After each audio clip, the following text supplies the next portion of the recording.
This chapter is on genetics. I always find this very fascinating. And we are in chapter 25 in your anatomy book, page 678.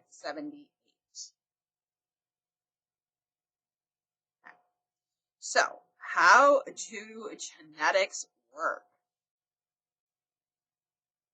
You are born with the genetics you have. There's nothing you can do about this. This is the inherited makeup that you got from your mother and your father. We have 23 pairs of chromosomes. For each of the 23, you get one from mom and one from dad. So you end up with 46. Okay. So that when we look at the mother or the father and we look at their 46 that they have, I said 23 pairs, the random gene pool is just going to pick one from each pair to give to that egg or that sperm that it's creating.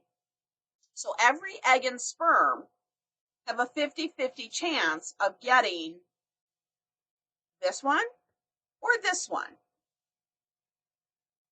This one or this one, this one or this one. Okay, all the way through all 23 choices.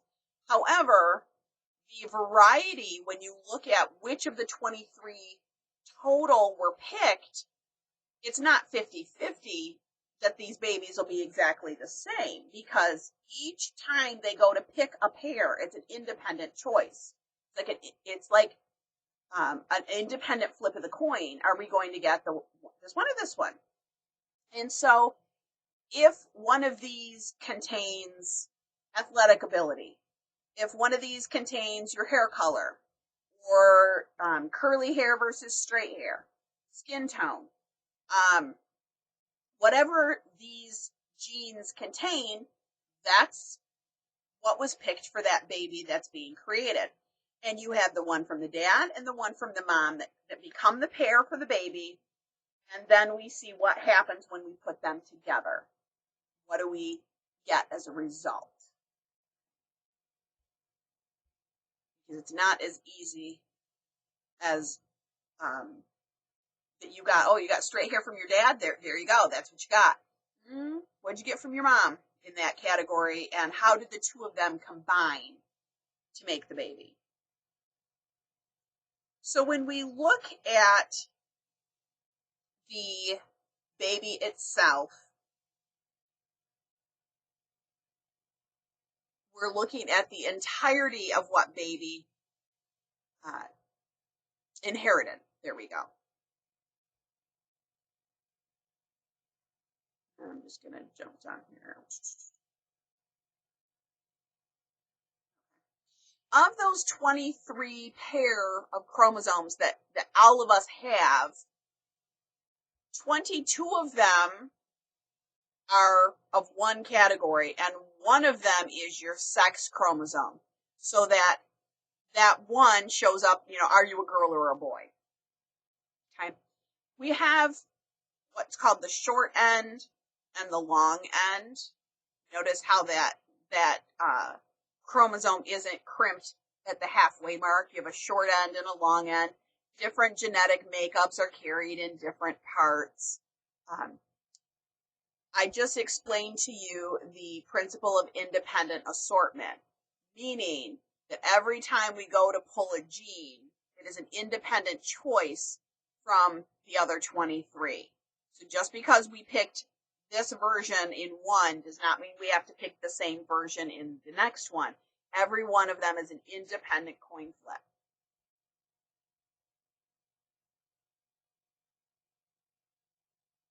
When we put the mom and the dad's genes together to create the baby's genes, we have what's considered to be dominant genes and recessive genes. And think of this as someone like who's a dominant personality. That somebody who's a meeker personality, that dominant one is just going to take over and make the decisions for the group. Okay, so dominant genes work the same way. When you have a dominant gene put together with a recessive gene, you're going to see the dominant gene. So for example, my eyes are hazel. If I am carrying blue blue eyes as well. Blue eyes are recessive. So if I'm carrying blue eyes recessive, you will not see that in my eyes. I clearly carry blue eyes recessive because I had 2 blue-eyed children. So I clearly carry a blue eye recessive because I gave it to my child. And we'll talk in a minute how I know that that's where my kid got it from. So when we are looking at genetics, we write the dominant gene with a capital letter. And we write the recessive gene with a lowercase letter. So in this example here, mom and dad both have a dominant and a recessive of whatever trait we're talking about here. And we don't have to tell you what trait this is. This could be eye color, hair color, it could be anything. This particular example is being an albino. An albino is someone who lacks pigment in their skin and eyes. So they'll have like almost pink eyes and like very pale skin. Okay. Albinism is recessive, meaning if the baby gets one of those recessive albino genes, but they also get a dominant normal pigment gene, then you will never know that they have an albino gene in there that's recessive. You don't know unless you have a full genetic test taken. You'll never know what you have that's hidden. So, independent coin flip. Mom can give that baby a capital A for albino, or for normal, or a lowercase a for albino. Dad's the same way. Dad can give a capital A or a lowercase a. So what are the combinations that these parents can make this baby? The baby could get 2 capital A's and normal skin color. The baby could get a capital A and a lowercase a, and again, normal. But if the baby gets the combination of the 2 lowercase a's together, you will then see that recessive gene and you will have an albino baby. Blue eyes are recessive. So clearly this is me with my eye color. I have hazel eyes to give and I have blue eyes to give. And 2 of my children ended up like this albino, getting a recessive blue from me and clearly a recessive blue from their father because I have 2 blue-eyed children. The only way blue will show, because it's recessive, is if blue is the only gene my child got. So if they got green eyes, brown eyes, etc., they would have those colors. The 2 children I'm referring to are from 2 different fathers. My first husband was blue-eyed, so he only had blue eyes to give to a child. My second husband is green-eyed, and he clearly had a blue eye recessive, and that's what the 2 children ended up with. So the recessive genes could be a diseased gene, or it just could be a different version, like the blue eyes. It's just a different eye color. It's not a disease of any kind, but it could be a disease. It could be multiple dystrophy. It could be color blindness. It could be what other diseases are genetic? I mean, it could be Down syndrome's a whole different thing. I don't know. Nothing that comes to mind. Codominance. Codominance means that the baby got 2 different A's, but they're not, or 2 different capital letters, but they're not the same one. Skin color is considered to be codominance. So this baby, let's say, is from a mixed race couple, and one baby, or one parent gives them a Caucasian gene, and the second parent gives them an African American gene. And so the child, because it's codominance, will have a mixed color. The interesting part here, though, is that it's not always mixed in the same combination if these 2 parents have multiple children. almost like you're mixing paint and you aren't measuring. And so sometimes one paint gets heavier and the other time the other paint gets heavier, and you end up with these various shades. So if you take whatever shade the mother is and whatever shade the father is, and you're mixing the paint, babies can be a variety of shades. And so if you have the example I'm saying of one African American and one Caucasian parent, and you look at the 4 children they have, the 4 children usually will not have the same skin color. Not exact, because it's a co-dominant situation. Some diseases are carried on the sex traits. Okay, so mom is an XX and dad is an XY. Okay, so when the mother goes to give their genetics to their children, they only have X's to pick from. So every sex trait mom gives are the X's. Now, they're not the same X, because one could be diseased and one could be healthy. So it doesn't necessarily mean it's the same X every time, but it will always be an X. The dad could give an X or a Y, and that is what dictates the gender of the baby that's being created. So if dad gives it an X, that means the baby is an XX, the baby's a little girl. Dad gives a Y, it's an XY, baby's a little boy. Okay. So, oftentimes, diseases are carried on the X chromosome. So when you're making a little boy, he only gets one X.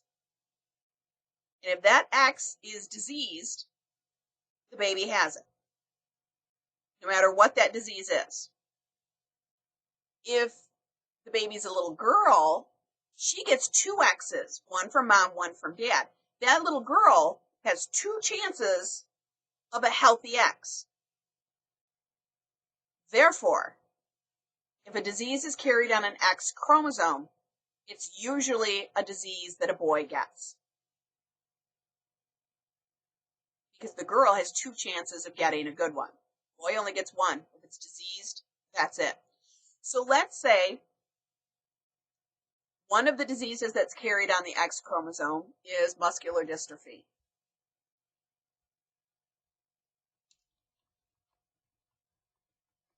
Mom has 2 X's.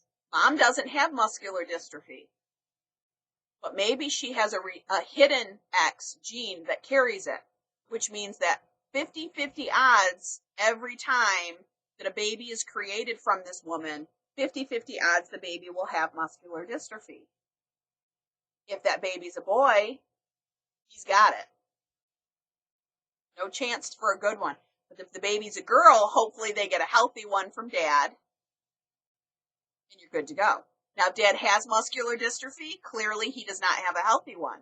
However, if the dad does not have muscular dystrophy, you know dad only has a good one to give to the baby, and the little girl will be fine. Another, I don't want to use the word disease because it's not, it's a condition. Another condition carried on the X chromosome is color blindness. My dad is colorblind, so is my son. Now, clearly, my dad did not give it to my son because it's carried on the, well, no, he did. Never mind, I take it back, he did. So my dad gave me this colorblind X. My mom gave me a good X, so I am not colorblind. But when I created my child, I gave him that colorblind X. And because he's a boy, he didn't get an X from his dad. He only got the one from me, and my son is colorblind. So I'm they call that being a carrier. I am a carrier of colorblindness. Even though I do not have it, I am a carrier. And the same with any X disease or condition that's carried on the X chromosome, I can carry. And I won't even know it because I don't have it. You have no idea what you're carrying in a recessive way until you pass it on to a child and they look at all this and go, this came from your mother. And I go, really? I carry that? I had no idea. I didn't know I carried the colorblind gene. I should have because my dad is colorblind, but I didn't understand how genetics worked. He's the only son I have. My other two children are girls, and they are not colorblind because they got an X from their fathers. It overrode if they got the colorblind gene from me, which we don't know if they did or not. But if they did, they got an X from their father that overrode it. Now, if my children have a child that turns out to be colorblind, we'll know that they're carrying it recessively from me.